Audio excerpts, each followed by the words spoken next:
बिन माँ की बहू। साक्षी के पैदा होते ही उसकी माँ गुजर जाती है, जिसके बाद उसके पिता आलोकनाथ अकेले ही उसका पालन पोषण करते हैं। 16 साल की उम्र से ही साक्षी ने घर चलाने के लिए नौकरी शुरू कर दी थी। बेटी से बढ़कर एक बेटी की तरह वो अपने पिता को कंधे से कंधा मिलाकर काम में हाथ बटाती रहती है। साक्षी, मेरे होते हुए तुझे नौकरी करने की कोई जरूरत नहीं है। तेरे हर शौक पूरे करने के लिए मैं अभी जिंदा हूँ। और आपकी शौक का क्या पापा? आपके भी तो कुछ शौक होंगे ना, मुझे वही सब पूरे करने हैं। मेरे शौक का क्या बेटा, मैं तो बूढ़ा हो चुका हूँ। मेरे शौक तो तेरी माँ के साथ ही कब के मर चुके हैं। अब तो सिर्फ एक ही सपना है मेरा कि जल्दी से किसी अच्छे लड़के को देखकर तेरी शादी करा दूं। क्या पापा, आपकी हर बात मेरी शादी पर आकर ही क्यों अटक जाती है? अगर मैं चली गई तो आपका ख्याल कौन रखेगा? इसलिए मैं आपको छोड़कर कहीं नहीं जाऊंगी। अरे बेटा, एक ना एक दिन हर लड़के को जाना ही पड़ता है। तुझे भी जाना तो होगा ही। अपने पिता की बातों से निराश होकर साक्षी अपने रूम में चली जाती है। पिता से दूर होने के ख्याल से ही वो फूट फूट कर रोने लगती है। कुछ दिनों के बाद, आलोकनाथ जी, हमारी नजर में एक लड़का है। उसके पास बंगला, कार, सब कुछ है। सुना है करोड़पति लोग हैं वो। आप कहे तो आपकी बेटी के लिए बात करूं? अरे लेकिन हमारे इतने बड़े परिवार में अपनी बेटी ब्याहने की हैसियत नहीं है। उन सब की चिंता मत कीजिए। उन लोगों को दहेज वगैरह कुछ नहीं चाहिए। वो लोग तो सिर्फ अपने परिवार के लिए गुणी और संस्कारों से परिपूर्ण बहू चाहते हैं।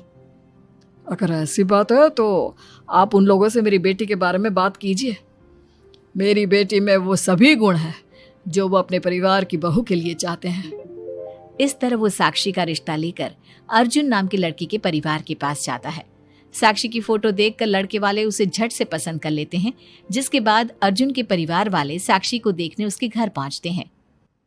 आलोकनाथ जी, हमें तो आपकी लड़की फोटो में ही पसंद आ गई, और फिर भाई साहब ने आपकी लड़की की तारीफ भी बहुत की है।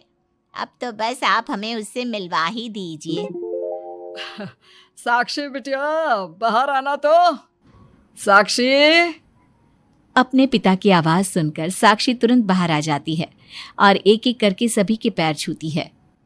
आलोकनाथ जी, आपकी बेटी तो सच में बहुत गुणवान और संस्कारी लगती है। बिटिया, क्या क्या शौक है तुम्हारे? पापा, और अपनी ज़रूरतें पूरी करने के अलावा मेरे और कोई शौक नहीं है। आपने अपनी लड़की को सच में बहुत अच्छे संस्कार दिए हैं भाई साहब। इसे अपने घर की बहू बनाना तो हमारे लिए सौभाग्य की बात होगी। इस तरह सबकी राजी खुशी से अर्जुन और साक्षी की शादी भी हो जाती है। साक्षी की सास उसे एक माँ का भरपूर प्यार देती है और कभी उसे मायके की कमी महसूस नहीं होने देती। साक्षी बेटा, तू आराम कर। सुबह से घर के काम पर लगी है, थक गई होगी अब बिटिया। नहीं माँ, मैं ठीक हूँ, आप चिंता मत कीजिए। मैंने कहा ना, अपने रूम में जाकर आराम कर। अरे काम की टेंशन मत ले। अपनी सास की जिद के आगे हार मानकर साक्षी अपने रूम में चली जाती है। थोड़ी देर बाद उसका पति भी वहां पहुंच जाता है। साक्षी, तुमने मेरी रेड कलर की फाइल देखी क्या? जी नहीं, मैंने तो आपकी कोई फाइल नहीं देखी। साक्षी, तुमसे मेरी एक फाइल तक नहीं संभाली जाती। 1000 बार बोला है तुमसे कि मेरे सामान को हाथ मत लगाया करो। मेरी सुनती ही कहाँ हो तुम? माँ ने बहुत सर पर चढ़ा रखा है तुम्हें। अर्जुन के इतना कहते ही साक्षी रोने लगती है। साक्षी के रोने की आवाज सुनकर उसकी सास वहां पर आ जाती है। साक्षी बेटा, क्यों रो रही है? इस नालायक ने कुछ किया है क्या? साक्षी अपनी सास मीना को सारी बात बताती है। क्यों? गधे, अपनी फाइल का खुद तो ध्यान रखता नहीं और बहू को ताने देता है। माँ, अब तो रहने ही दो। आपको हर समय अपनी बहू ही सही लगती है। सही लगती नहीं, सही है मेरी बहू।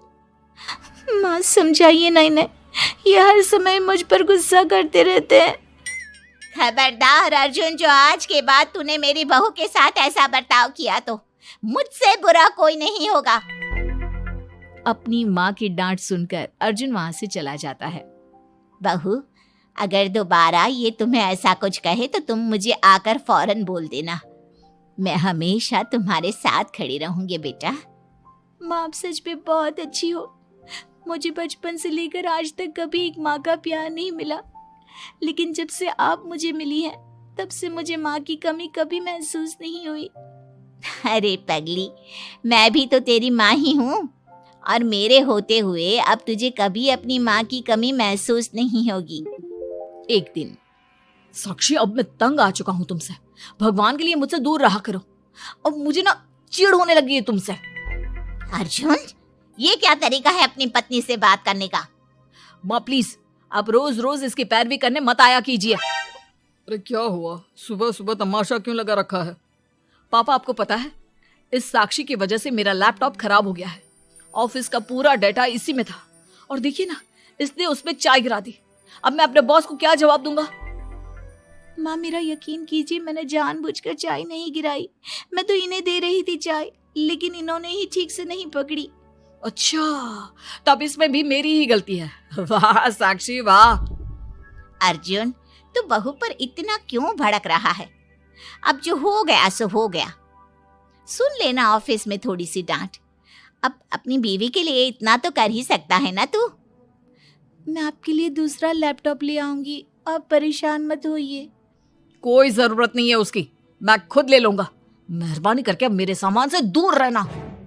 इतना कहकर अर्जुन वहां से चला जाता है, जिसके बाद साक्षी फूट फूट कर रोने लगती है। चुप हो जा बेटा, उसकी बातों का बुरा मत माना कर। अरे वो तो पागल है। मीना के इतना कहते ही साक्षी उसे कसकर गले लगा लेती है। माँ, आप नहीं होती तो मेरा क्या होता? मैं बहुत भाग्यशाली हूँ जो भगवान ने मुझे सास के रूप में मेरी माँ लौटा दी है। बेटा, जीवन में ये सब चलता ही रहता है, ऐसी बातों को दिल पर नहीं लगाना चाहिए। चल अब अपने आंसू पोंछ और मेरे साथ काम में हाथ बटा। इतना बोलते ही मीना रसोई की तरफ चल देती है। साक्षी भी अपनी सास के पीछे चल देती है और सभी बातों को भूलते हुए खुशी खुशी काम पर लग जाती है। मन ही मन साक्षी अपनी सास को हर जन्म में अपनी माँ के रूप में मांगने के लिए भगवान से प्रार्थना करती रहती है। ऐसे ही दिन बीतते रहते हैं। मीना हर समय ढाल बनकर अपनी बहू के लिए खड़ी रहती। तभी एक दिन पड़ोसी, मीना, तूने अपने बेटे के लिए यह कैसी बहू चुनी है जिसकी माँ उसके पैदा होते ही गुजर गई? अरे ये तो कुलक्षणी है। ऐसों के घर का तो पानी भी नहीं पीना चाहिए, और तूने उस घर से लड़की चुन ली। ये सब फालतू बातें हैं, ऐसा कुछ नहीं होता। मीना, तूने उस बिन माँ की बहू को बहुत सर पर चढ़ा कर रखा है। अभी भी वक्त है, संभाल ले उसे। कहीं ऐसा ना हो कि तेरे हाथों से फिसल जाए तेरी बहू। ये तुम लोग क्या बोल रही हो? मेरी बहू बाकी बहू जैसी नहीं है, वो तो कोहिनूर से भी कीमती है मेरे लिए। हमारा काम था तुझे समझाना। बहू को कभी भी बेटे से बढ़कर प्यार नहीं देना चाहिए, वरना उन्हें बिगड़ते देर नहीं लगती। और यहाँ तो तेरी बहू बिन माँ के पली बड़ी है। न जाने उसके बाप ने कैसे संस्कार दिए होंगे उसे। चुप करो तुम लोग, मैं अच्छे से समझती हूँ तुम लोग मुझे मेरी बहू के खिलाफ भड़काना चाहते हो। देख मीना, हम तेरी सहेलियां हैं, तुझे भड़काकर हमें कुछ नहीं मिलने वाला, लेकिन बहू को इतना सर पर चढ़ाना ठीक नहीं। हमारा काम तो सिर्फ तुझे आगाह करने का था, बाकी मानना न मानना तेरी मर्जी। चल मीना, अब हम लोग चलते हैं, तू अपना ध्यान रखियो। इतना बोलकर सभी लोग वहां से चले जाते हैं, जिसके बाद मीना घंटों तक सोच में डूब जाती है और अपने बहू के प्रति इतनी सारी बातें सुनकर कहीं ना कहीं उसके मन में भी साक्षी के लिए हीन भावना जन्म लेती है। तभी वहां पर साक्षी भी आ जाती है। माँ जी, ये लीजिए चाय। रख दे और जा। क्या हुआ माँ जी, आप कुछ उखड़ी उखड़ी सी लग रही हैं। कहाँ ना जा यहाँ से, एक बार में तुझे सुनाई नहीं देता क्या? अपनी सास का बदला सा व्यवहार देख साक्षी तुरंत वहां से चली जाती है। अगले दिन, बहू, बहू कहाँ चली गई? साक्षी! जी माँ जी। ये क्या, घर इतना गंदा कैसे हो रखा है? कभी हाथ पैर भी मार लिया कर इधर उधर, वैसे तो सारा दिन घर में नाचती रहती है। मैं अभी पूरा घर अच्छे से साफ कर देती हूँ माँ जी। एक हाथ में झाड़ू और दूसरे हाथ में बाल्टी लिए साक्षी चुपचाप घर के कामों में लग जाती है। शाम में, साक्षी, ऑफिस में मेरी कल बहुत जरूरी मीटिंग है, मेरे कुछ कपड़े प्रेस कर दो, मुझे कल जल्दी निकलना है। जी अभी कर देती हूँ। साक्षी अर्जुन के कपड़े प्रेस कर ही रही होती है, तभी उसके ससुर उसे आवाज लगा देते हैं, जिस पर वो भागते हुए उनके पास जाती है।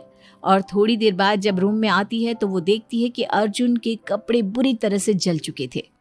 मैंने कहा था ना तुमसे कि कल ऑफिस के मीटिंग में मुझे यही कपड़े पहनने हैं, उसके बाद भी तुमने मेरे कपड़े जला दिए।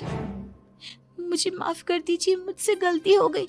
ये कोई छोटी मोटी गलती नहीं है, समझ में आ रहा है तुम्हें? शोर की आवाज सुनकर अभय और मीना भी वहां पहुंच जाते हैं।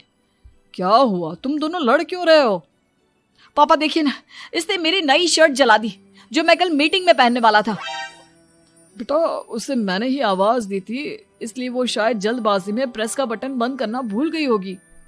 पापा अब आप भी माँ की तरह इसका साथ दे रहे हैं। अर्जुन, इस बार तू सही है और बहू गलत। आखिर वो इतनी लापरवाह हो कैसे सकती है? माँ जी प्लीज मुझे माफ कर दीजिए। अब तुम्हारी सजा ये है कि अभी और इसी वक्त तुम मेरे बेटे के लिए हूबहू ऐसी ही शर्ट ढूंढ कर ले आओ। जाओ। तुम्हारा दिमाग खराब हो गया है क्या? इस समय कहाँ जाएगी हमारी बहू? और अब तो सारी दुकानें भी बंद होने वाली होंगी। अगर दुकानें बंद हो भी गई होंगी तो उसे खुलवा कर मेरे बेटे के लिए शर्ट लेकर आओ। माँ रहने दीजिए, इन सब की कोई जरूरत नहीं है। पापा ठीक कह रहे हैं, इस समय कहाँ जाएगी ये? मैं कोई दूसरा शर्ट पहन लेता हूँ। मैंने जो कह दिया सो कह दिया। अब गलती इसने की है तो सुधारना भी इसे ही पड़ेगा। जाकर शर्ट लेकर आओ। मीना की बातें सुनकर साक्षी रोते हुए वहां से चली जाती है और रात के 10 बजे तक पति के लिए दुकानों पर जाकर कपड़े ढूंढती रहती है। थक हार कर करीब 12 बजे साक्षी कपड़े लेकर घर पहुंचती है। अर्जुन की ऑफिस के मीटिंग के लिए तुम्हें हूबहू वैसे ही कपड़े मिले या नहीं? ये रहे कपड़े मम्मी जी। साक्षी अपनी सास को कपड़े देकर जा ही रही थी कि मीना उसके हाथ में चोट देखती है। ये चोट कैसे लगी तुझे? पता नहीं, जल्दबाजी में शायद किसी चीज से लग गई होगी। इतनी बड़ी हो गई हो, अब अपना ध्यान रखना कब सीखोगी? आप तो जानती ही हैं माँ, मैं बिन माँ की पली बड़ी हूँ। माँ के ना होने के कारण मेरे सर पर इतनी जिम्मेदारियां थी जिन्हें निभाते निभाते मैं खुद का ख्याल रखना ही भूल गई। लेकिन आप जानती हैं माँ, मुझे अब भगवान से कोई गिले शिकवे नहीं है, क्योंकि भले ही उन्होंने मुझसे एक माँ छीनी है, लेकिन उन्होंने आपको मुझे दिया है और अब आप ही मेरी माँ हैं। इतना कहकर साक्षी माँ से चली जाती है। साक्षी की बातों को सुनकर मीना को भी अपने कहे और अपनी गलतियों पर पछतावा होने लगता है, इसलिए वो बिना खाए पिए ही सो जाती है। अगले दिन, माँ जी कल का सारा खाना तो ऐसे ही पड़ा है, आपने अच्छे से खाना नहीं खाया था क्या? मुझे भूख नहीं थी कल। साक्षी अपनी सास के दर्द को समझ जाती है और उसका हाथ पकड़ते हुए कहती है, चलिए माँ जी, मैंने आपके लिए आपकी फेवरेट छोले भटूरे बनाए हैं। आपने कल रात से कुछ नहीं खाया था ना, इसलिए सुबह उठते ही मैंने पहले आपके लिए खाना बनाया है। खाना तो तूने भी नहीं खाया होगा ना, चल जाकर पहले तू खा ले। माँ जी क्या हम साथ बैठकर खाना नहीं खा सकते प्लीज? बहुत दिन हो गए हैं। साक्षी के इस तरह बोलने से मीना का दिल पिघल जाता है और वो मान जाती है। साक्षी मीना के लिए खाना लगाती है, जिसका पहला निवाला मीना अपनी बहू को खिलाती है। मुझे माफ कर दे बेटा, मैं जानती हूँ पिछले कुछ दिनों से मैंने तुझे बहुत चोट पहुँचाई है, हो सके तो मुझे माफ कर देना। नहीं नहीं माँ जी, आपका पूरा हक है मुझे डांटने का।